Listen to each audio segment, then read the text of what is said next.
Voilà, étape du jour. Alors bon, finalement j'ai fait l'étape complète, c'est-à-dire 31 km plus 2,5 pour aller au camping.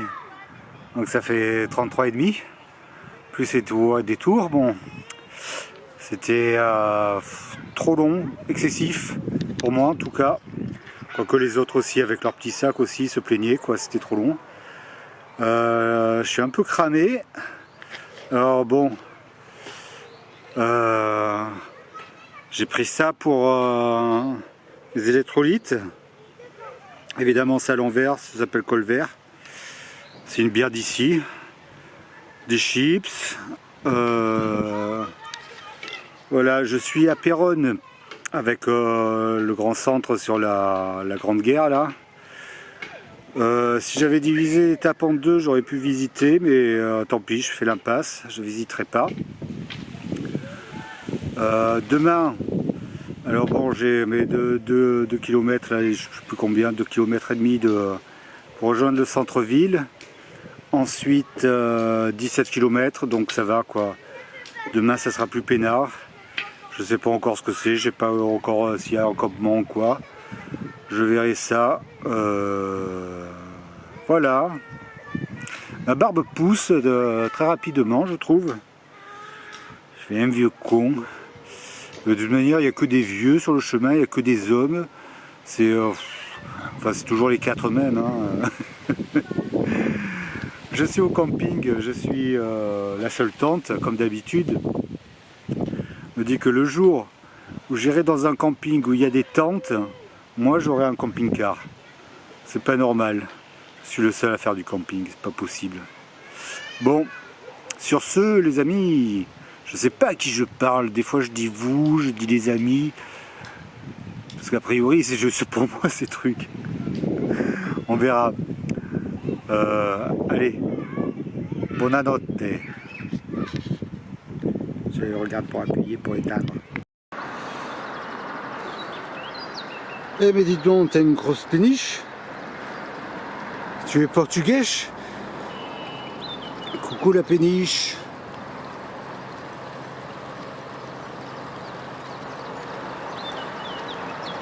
Introduction de la péniche sous le pont.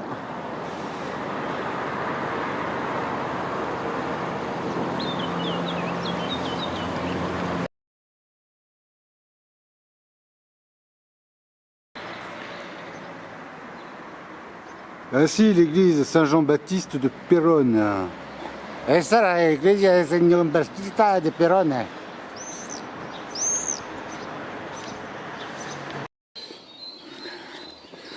Je suis perdu dans le bayou.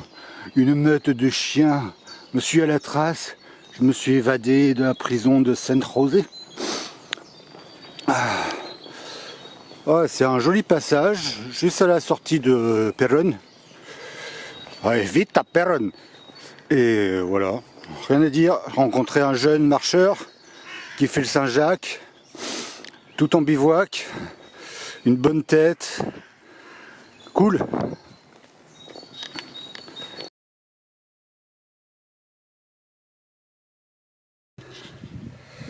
Une petite chapelle bien sympathique. Je suis à peu près sûr que c'est que Toff et Pierre Aventurier avaient dormi ici. Ils avaient bien eu raison, c'est très pas mal.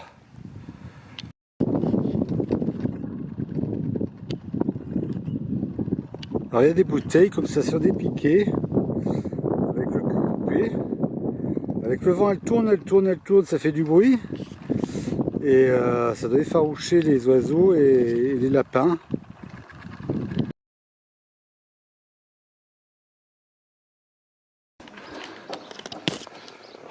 Ah, le mec il a construit sa baraque en 1904. Elle est jolie. Et pas de chance, 10 ans après, boum boum, bombardé de partout autour.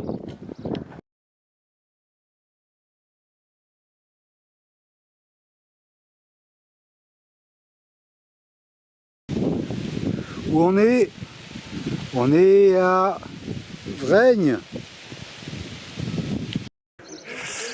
Le fameux truc derrière, devant lequel tout le monde se prend en photo. Voilà, les chiffres sont pas du tout bons, mais hop.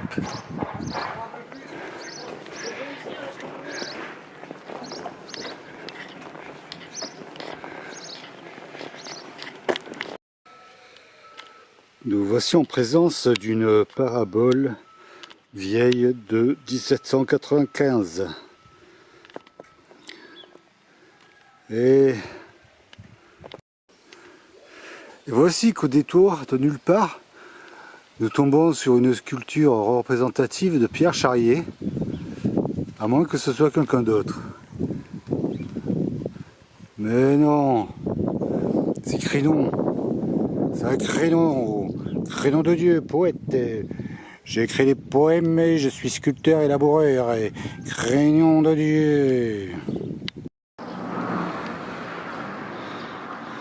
Première fois que je vois ça, à Jésus par Marie.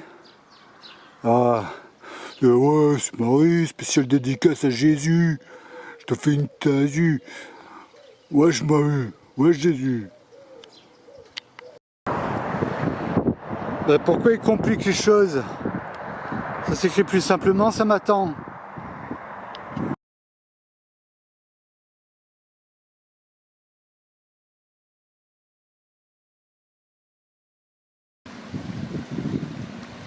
Je serais trop bien dans un truc comme ça là. Oh là là, dommage hein. Puis c'est pas loin, peut-être je vais trouver pareil où je vais.